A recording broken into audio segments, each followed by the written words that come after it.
Novak Djokovic's 2023 was yet another phenomenal year in the tennis legend's career. The Serbian has now won 3 out of the 4 slams in a season 4 times in his career. 2 of those seasons, 2011 and 2015, are considered his best years, and there's been many a debate in the tennis world as to which season was best. So, how does his 2023 season size up? In this video, I will compare Djokovic's 2023 season to his 2015 season and discuss which version of Novak would win. Let's dive into his most recent 2023 season. 50-67 was his win-to-loss record. That's an 89% match winning percentage. On the hard courts, it was 93%. He only lost 3 matches all year. On the clay, 80%, and on the grass, 86%. He won 7 titles in all, including 3 Grand Slams, the Australian Open, Roland Garros, and the US Open, in addition to winning the ATP Tour Finals, Cincinnati, Paris, and Adelaide. He also lost the final of Wimbledon, so he was technically only 1 match away from winning the Canada Slam. He lost to Alcaraz, which at the time seemed like it could be a historic turning point in the sport. His 7 losses came to Jannik Sinner, who he lost to twice, once at the ATP Finals in the round robin, a really thrilling 3-set match, and similarly another 3-set thriller in the Davis Cup semi-final. He also lost to Carlos Alcaraz, which we just mentioned, in the Wimbledon final, a 5-set thriller and arguably an all-time great Grand Slam final.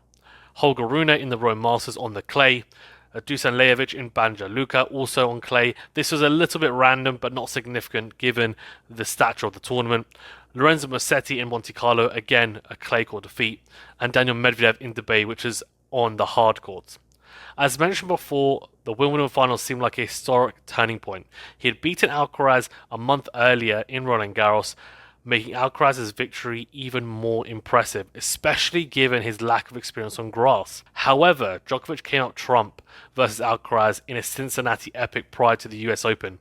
He then also beat him at the ATP Tour Finals comfortably in straight sets too. Their head-to-head is now 3-2 in favour of Djokovic. The turnaround in the rivalry since his loss to Alcaraz at Wimbledon yet again proved why Djokovic is the GOAT. His resilience and one-in-a-kind mentality sets him apart. He also recorded a 9.75 rating via the ATP Tennis Insights platform. This was the highest Tennis Insights performance rating of the year of any player in any match. This came versus Sinner in the final of the ATP Tour Finals. He also had an impressive win percentage versus the top ATP players, 80% versus the top 10, and 86% versus the top 20. His calculated ELO rating or ELO rating for the year, an alternative metric for quality of tennis performance, was 2,454. So let's compare it now to his 2015 season. This, in my opinion, is his most impressive year. Let's dive into some of the incredible stats. Disclaimer, these are even harder to believe than the 2023 season. So, 82-6 was his win-to-loss record. That's 93% of matches won. On hardcourt, it was 92% of matches won. That's only 5 matches lost all year. On clay, 94%. He only lost 1 match on clay, and that was, of course, that really entertaining Roland Garros final versus Stan Wawrinka. And on grass, 100%, so he won Wimbledon that year as well. What is incredible about these stats is that all his win percentages are over 90, which is phenomenal. And his clay court win percentage is actually higher than his hard court one. Clay courts are seen as the weakest surface for Novak. That is not to say he isn't one of the greatest clay courters ever. He won a whopping 11 titles in all. This included 3 Grand Slams, the Australian Open, Wimbledon, and the US Open. He also won the ATP Tour Finals, Indian Wells, Miami, Monte Carlo, Rome, Shanghai, Paris, and Beijing. Okay, I'm done. His 6 losses came to Ivo Karlovic in the Doha quarterfinal, big serving player of course, Roger Federer in the Dubai final, Andy Murray in the Canada final, Roger Federer in the Cincinnati final, and Roger Federer in the ATP Tour Finals round robin. So 3 of his losses coming to Roger Federer, although he avenged that ATP Tour Finals round robin loss to Federer later in the tournament.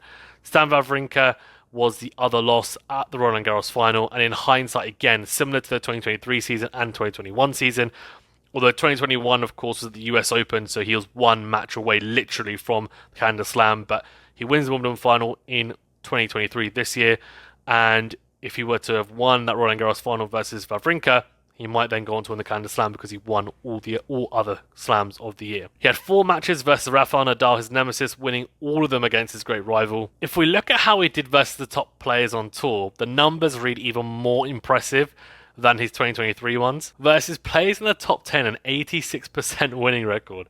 Versus players in the top 20, 89% winning record. He also recorded a gobsmacking ELO rating of 2,603. His 2023 season, although statistically impressive, does not match up to his 2015 season.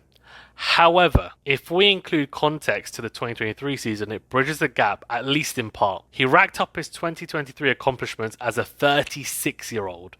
This is unprecedented territory in the sport for someone to still be this dominant. He also did not play 2 out of the 4 slams in 2022 due to his vaccine stance, so to then come into the season and win 3 out of the 4 slams is remarkable. And now let's look at it from a slightly different angle. Yes, Djokovic was 28 and arguably in his prime in 2015, but so was Rafael Nadal and Andy Murray, with Roger Federer also competing at the highest level despite being somewhat older. An argument could be made that Djokovic had more impressive stats against a stronger field in 2015. Djokovic faced spirited and talented young stars in Alcaraz, Sinner and Rune. In 2023, for example, Nadal was absent for the season due to injury. Yes, the field in 2023 is strong, or was strong, but do his rivals in 2023 stand up well against his 2015 ones? I don't think so. As the last point, let me discuss how 2015 Djokovic and 2023 Djokovic differ in playstyle. In the simplest terms possible, Djokovic has adapted his game to become more aggressive in order to increase the chances of longevity at the highest level in the sport. Tennis Insights, an ATP certified analysis platform, had Djokovic being in attack, so being on the front foot in a point, 21% of the time. In 2015 that was, compared to 25% in 2023. It's not as black and white to say that Djokovic in 2015 was a defensive supreme athlete with incredible shot tolerance compared to the bigger serving, bigger hitting 2023 version.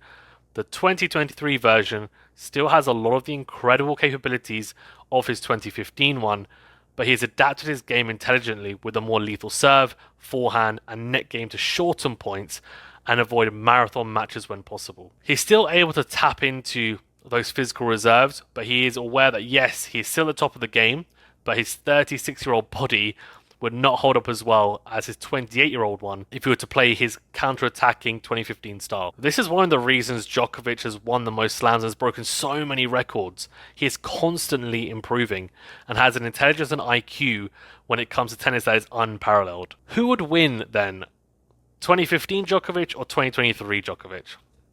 Let's just say it would be a very close match, but I would maybe edge slightly to his 2015 version, given how hard he was to beat and how he'd frustrate and break down his opponents. Let me know your thoughts on who you think would win.